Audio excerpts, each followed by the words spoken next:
அண்ணே போய் கொடுத்துட்டு வந்துடலாமா? போலாண்ணே. வெற்றி அண்ணே நானும் வல்லவனு கிடாரிப்பட்டி வரைக்கும் போயிட்டு வண்டியை டெலிவரி கொடுத்துட்டு வந்துடுறான். அது வரைக்கும் கடையை பார்த்துக்கியா? சரிண்ணே, நீங்கள் போயிட்டு வாங்க, நான் பார்த்துக்கிறேன். சரியா?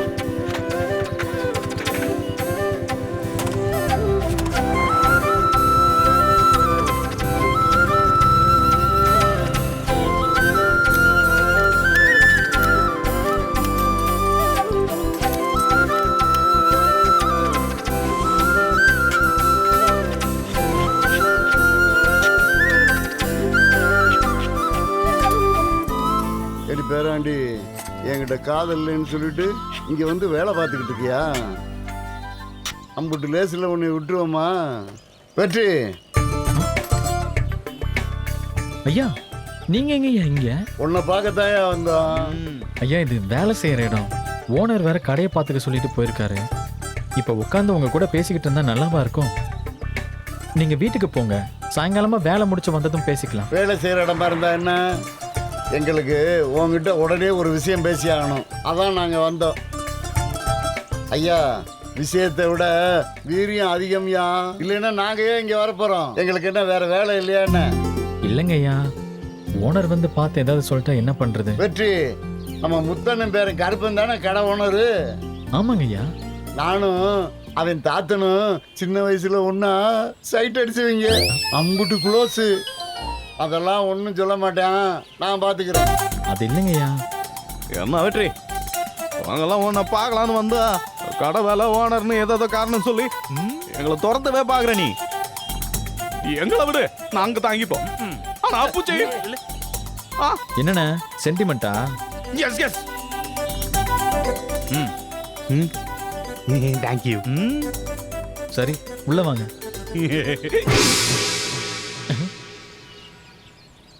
இங்க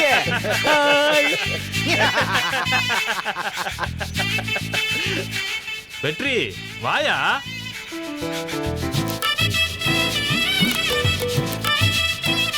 வெற்றி சொல்லுங்க மாமா. மாப்பிள்ள, வேலை செய்யறதெல்லாம் நிறுத்தியா. உன்கிட்ட முக்கியமான விஷயம் பேசணும், இங்க வா.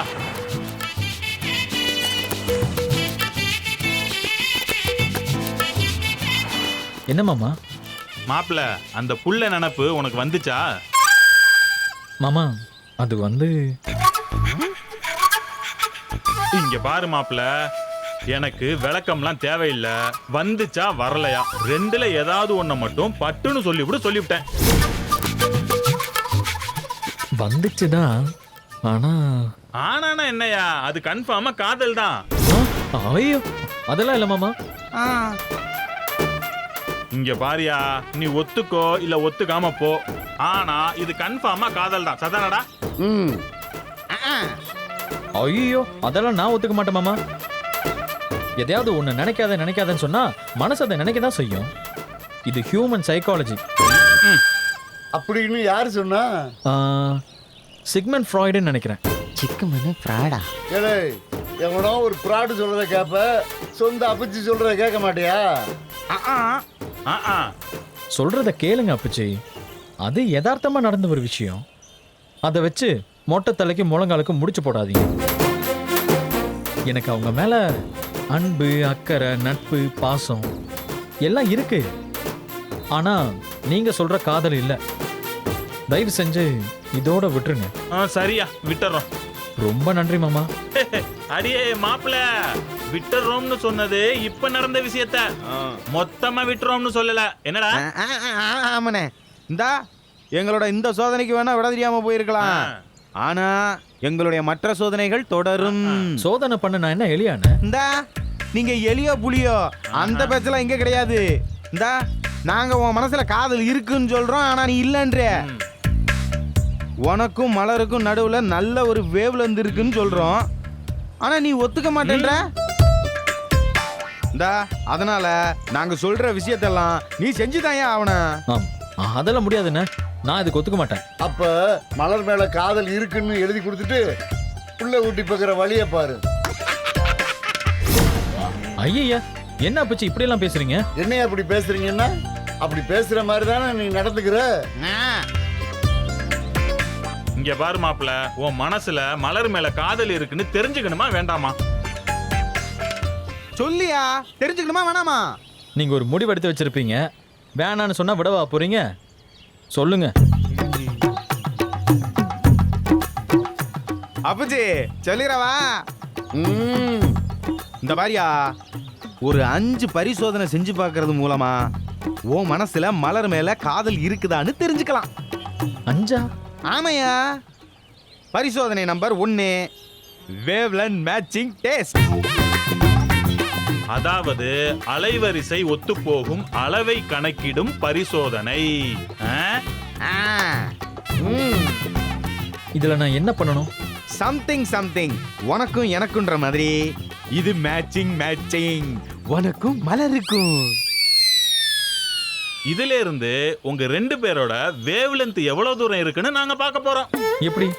ஏய், நீ இதுல என்ன நினைக்கிறியோ அதை நீ சொல்லாமலே அந்த புள்ள புரிஞ்சுக்கணும். உதாரணத்துக்கு இப்ப நீ காஃபி குடிக்கணும்னு யோசிக்கிறேன்னு வச்சுக்கேன், அந்த புள்ள காஃபி கொண்டு வந்து கொடுத்துரும்.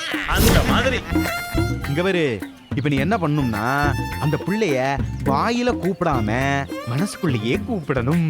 அதுக்கு அந்த புள்ள திரும்பி பார்த்துச்சுன்னா சம்திங் இருக்குன்னு நீ ஒத்துக்கணும். திரும்பி பார்க்கலனா சொல்லுங்க. திரும்பி பார்க்கலனா எங்களுக்குள்ள மேட்சிங் வேவ்லென்த் இல்லைன்னு சொல்லி ஒத்துக்கணும். சரியா? சரிடா, ஒத்துக்கிறோம். அப்போ எனக்கும் ஓகே. மாப்ள, இதுல எந்த சந்தேகமும் இல்லல, எல்லாம் ஓகே தானே? ஓகே மாமா. அப்புறம் ஒரு முக்கியமான விஷயம், எங்களை பொய் சொல்லிலாம் ஏமாத்த கூடாது. நீ ஏன் மனசுக்குள்ள கூப்பிட்டு அந்த புள்ள திரும்பி பார்த்ததுக்கு அப்புறம் இப்ப சொன்ன மாதிரி யதார்த்தமா நடந்துச்சு பதார்த்தமா நடந்துச்சுன்னு சொல்ல கூட சொல்லிவிட்டேன். சரிங்க மாமா. இது முடிஞ்சதுக்கு அப்புறம் அடுத்த பரிசோதனை பத்தி சொல்றோம். இப்ப இதுக்கு நீ தயார் தானே? நான் இல்லைன்னு சொல்றேன், நீங்க இருக்குன்னு சொல்றீங்க. சரி, இதை நான் எனக்கு அவங்க மேல எந்த காதலும் இல்லைன்னு ப்ரூவ் பண்றதுக்கான சான்ஸா எடுத்துக்கிறேன். நான் தயாரா பச்சி. அப்புறம் என்னடா, வந்த வேலை தான் சிறப்பா முடிஞ்சுல, கிளம்பலாம்ல? கிளம்பலாமே. சரியா வெற்றி, நீ வேலையை பாரு, நாங்க கிளம்புறோம். சரிங்கய்யா. ஏ ராஜா, சொன்னதெல்லாம் ஞாபகத்துல இருக்கா? எல்லாத்தையும் மனசுக்குள்ள வச்சுக்க. வரட்டுமா? மாப்ள, மாட்டுனடி, வரட்டுமா? வாய் விட்டு கூப்பிடக்கூடாது, மனசுக்குள்ள கூப்பிடணும். அதுக்கு அவங்க திரும்பி பார்க்கணுமா? கண்டிப்பா அது நடக்காது. சும்மா கூப்பிட்டாலே திரும்பி பார்க்க மாட்டாங்க. இதுல மனசுக்குள்ள கூப்பிட்டா எப்படி திரும்பி பார்ப்பாங்க? வாய்ப்பே இல்லை.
ஹலோ. என்னம்மா கண்ணு, பயம் விட்டு போச்சா?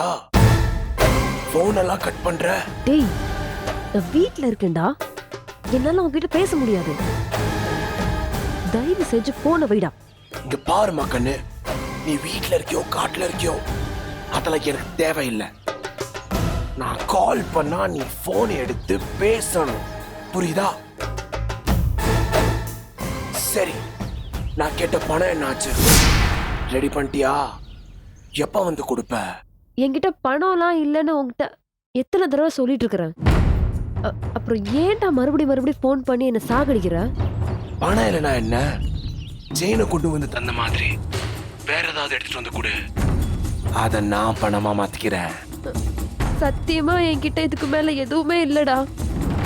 கூடாது கூடாது, பொய் மட்டும் சொல்லக்கூடாது. உன் கல்யாணத்துக்காக உங்க வீட்டுல சேர்த்து வைக்காம இருந்திருப்பாங்க. உனக்காக சேர்த்து வச்சதுல இருந்து ஒரே ஒரு ஐட்டத்தை கொண்டு வந்து என்கிட்ட கொடு. இல்ல எப்படியும் உங்க அப்பன் கட்டு கட்டா சேர்த்து வச்சிருப்பான்ல, அந்த பணத்துல இருந்து ஒரு கட்டை எடுத்துட்டு வந்து என்கிட்ட கொடு. நீ என்ன பண்ணுவியோ ஏது பண்ணுவியோ அதெல்லாம் எனக்கு தெரியாது. இன்னும் 2 நாள்ல நான் கேட்ட பணம் என் கைக்கு வரல.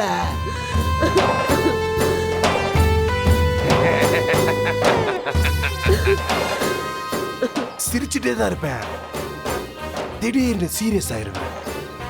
நான் சீரியஸ் ஆனா அதோட மொத்த பாதிப்பும் உனக்கு தான்.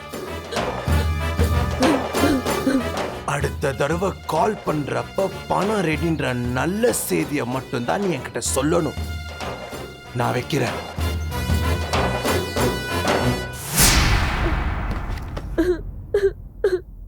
ஐயோ,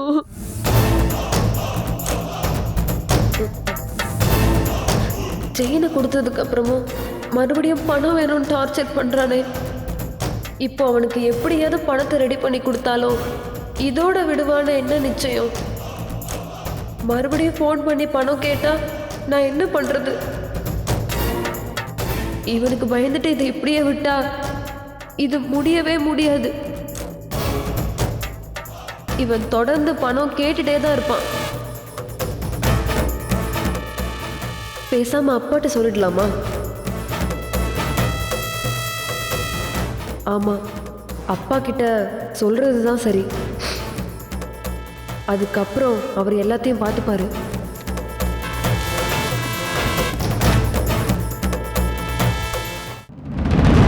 உன்னதான் துரை மலை போல நம்பி வந்திருக்க. நீ தான் ஏதாவது பண்ணணும். என்ன பொம்பளை பிள்ளை விஷயத்துல இவ்வளவு தூரம் போக விட்டுட்டு இப்ப வந்து சொல்றீங்க? பார்த்து கோளாறு இருக்க வேணாமா?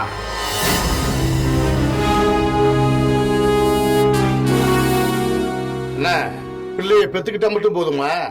பார்த்து பக்குவமா வளர்க்க வேணாமா? இத ஆரம்பத்துல நீங்க சொல்லியிருந்தா அப்பவே 2 தட்டு தட்டிருக்கலாம். இவ்வளவு பெரிய பிரச்சனை வந்திருக்காது. இந்த காலத்துல நம்ம சொந்தக்காரங்களே நம்ப முடியலனே, அப்புறம் இப்படி மத்தவங்க நம்புறது? நாம தான் சூதானமா இருக்கணும். இந்த மனுஷ பையன் வாழ்க்கை இருக்கே, இது ரோட்ல கார் ஓட்டுற மாதிரி. நாம பத்திரமா தான் போவோம், ஆனா எத்தவள வரவேன் எங்கேயாவது தட்டி விட்டுருவேன். பொம்பளை பிள்ளைங்க காலேஜ் போகுதுன்னா அப்படி அசால்ட்டை விட்டுறக்கூடாதுன்னு. அது அப்பப்ப காலேஜுக்கு ஒழுங்கா போதா வருதா, போற வழியில எவனாவது பிரச்சனை பண்றான்னு கண்காணிக்கணும். பெத்தவன் வெறும் அப்பனா மட்டும் இருக்க கூடாதுன்னு, அவங்க கஷ்டத்தை கேட்கிற நல்ல நண்பனா, அவங்கள பாதுகாக்கிற ஒரு போலீஸ்காரனா, தெரியாத சொல்லி கொடுக்கிற வாத்தியார்னு ஒரு அப்பனுடைய கடமை ரொம்ப பெருசுன. நான்லாம் என் பிள்ளைகளை பள்ளிக்கூடத்துக்கும் காலேஜுக்கும் போறப்ப பின்னாடியே போய் பார்ப்பேன். எவனாவது வழியில லந்த கொடுக்கறது பிரச்சனை கொடுக்குதுன்னு இருந்தா அங்கேயே வண்டியை நிறுத்தி செவில நாள் அடி கொடுத்தோம்னா அதுக்கப்புறம் டேய் அது ராஜதுர மகனான்னு சொல்லி எவனும் பக்கத்துல கூட வரமாட்டான். அப்படி என் பிள்ளைகளை கண்ணுங்க எடுத்துமா பாத்துக்கிருக்கேன். என்னம்மா? ஆமாப்பா. பிள்ளைகளை பாத்துக்கிறத விட பெத்தவனுக்கு அப்படி என்ன முக்கியமான வேலை? நீங்க இந்த தொழில என்ன பண்ணா லாபம் சம்பாதிக்கலாம், அந்த தொழில என்ன பண்ணா லாபம் சம்பாதிக்கலாம்னு எப்பவும் கடிவேலை கட்டின குதிரை மாதிரியே பணத்தை நோக்கியே ஓடிக்கிருந்தா இது இப்படித்தான். என் பிள்ளைகளை கேட்டு பாருங்க, நான் எப்படி அவங்கள பாத்துக்கிறேன்னு. அவங்க மட்டும் நாங்க பாதுகாப்பு இல்லைன்னு ஒரு வார்த்தை சொல்லட்டும், நான் இங்கே ஒத்துறத்துல தொங்குறேன். சொல்லுமா அப்பா எப்படி பாத்துக்கிறேன்னு சொல்லி. நல்லா பத்திரமா பாத்துக்கிறீங்க. கேட்டுக்கிட்டீங்கல்ல? இனிமேலாவது என்னை மாதிரி இருக்க பாருங்க. சரி துரை.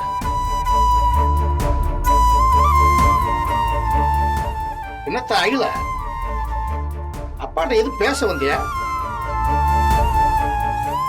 அகில எது பேச வந்தியான்னு கேட்டேன்.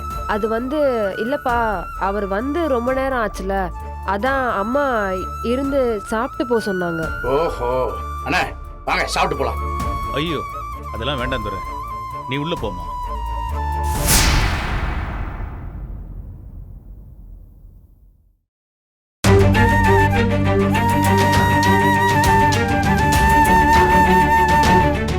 இப்போதைக்கு இந்த பிரச்சனை முடிஞ்சா போதும் துரை, நீ தான் பார்த்து முடிச்சு வைக்கணும். சரிண்ணே, நீங்க பிள்ளை சூதான பாத்துக்குங்க. நான் நம்ம ஆளுகிட்ட சொல்லி அந்த களவாடி பையன் 4 தட்டு சொல்றேன். சரி துரை, நான் வர்றேன். சரிங்கண்ணே, வாங்க.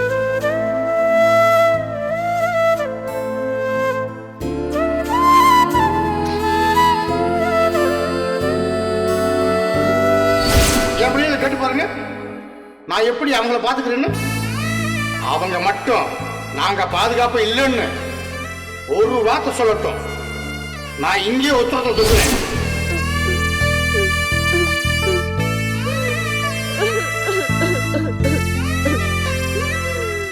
நான் பாதுகாப்பா இல்லப்பா, யாருன்னே தெரியாத ஒருத்தன் தினம் என்ன கொல்லாம கொண்டுகிட்டு இருக்கான்ப்பா. எனக்கு என்ன பண்றதுன்னே தெரியலப்பா.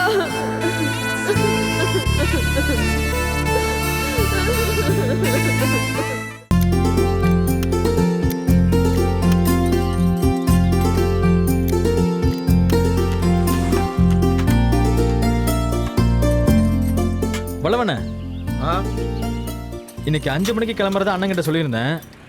பார்த்தா 5 மணிக்கு மேல ஆயிடுச்சு. நான் கிளம்புறேன், கொஞ்சம் பாத்துக்கிறீங்களா? ஏம்பா இத்தனை வண்டியை நான் எப்படிப்பா பாக்குறது? முடிஞ்ச வரைக்கும் பாருங்கண்ணே, மற்ற வண்டியில ஏற்றி விடுங்க. நான் காலையில வந்து பாக்குறேன். வாங்குற காசுக்கு கொஞ்ச நாச்சும் வேலை பாருங்க தம்பி. எப்போ பாரு ஒரு பொண்ணு உன்னை பார்க்க வந்துடுது. அப்படி இல்லைன்னா உங்கள் வீட்டு ஆளுங்க யாராவது வந்து இங்கே உட்காந்து பேசிட்டு போயிடுறாங்க. மிஞ்சி மிஞ்சி போனால் ஒரு நாளைக்கு 1 மணி நேரம் தான் நீ வேலை பார்க்குற. நோகாமல் நீ சம்பளத்தை வாங்கிட்டு போயிடுவ, ஆனால் வேலையை மட்டும் நாங்கள் பார்க்கணுமா? அண்ணே என்னண்ணே இப்படி பேசுறீங்க? உண்மையை தானே தம்பி சொல்கிறேன். சரி விடுங்கண்ணே, நான் நாளைக்கு பார்த்துக்கிறேன்.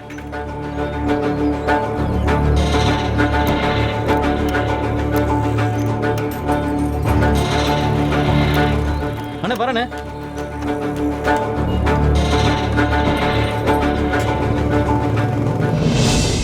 என்னையா வெற்றி அண்ணே 5 மணிக்கெல்லாம் வீட்டுக்கு போகணும்னு சொன்னா மணி 5:30 ஆச்சு, இன்னும் கிளம்பாம இருக்கா? இதோ கிளம்பிட்டானே. சரியா வரண்ணே. இந்த பிரியாணி வீட்டுக்கு கொண்டு போயா. எதுக்குண்ணே? கூரை கடைக்கு போய் சாப்பிடலான்னு வாங்கினேன். கடைசியில் ஊருக்கு போயிருந்தேன். என் பொண்டாட்டி வீட்டுக்கு வந்துட்டேன், சமைச்சு வச்சிருக்கேன், வாங்க சாப்பிடலான்னு ஃபோன் பண்ணிட்டா. நீ வீட்டுக்கு எடுத்துட்டு போய் சாப்பிடியா? சரிங்கண்ணே, நான் வரேண்ணே. இத்தனை வருஷமா நான் இங்கே வேலை பார்க்குறேன், எனக்கு ஒரு நாள் கூட பிரியாணி வாங்கி கொடுத்ததில்ல. இப்போ வந்து உனக்கு பிரியாணியா?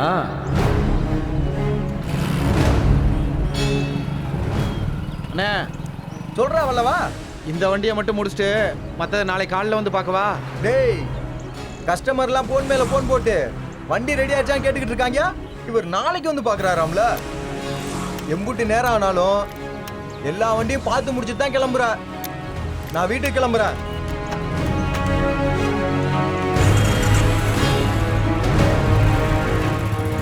அவன் கேட்டா மட்டும் அனுப்பி வைக்கிறீங்க, என்ன இப்படி வேலை வாங்குறீங்களேண்ணே?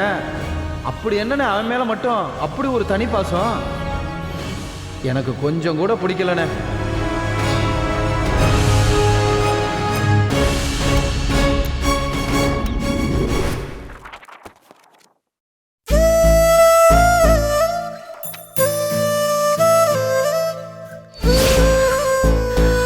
ஐயோ பசிக்குதே, மதியானம் வர சாப்பிடல.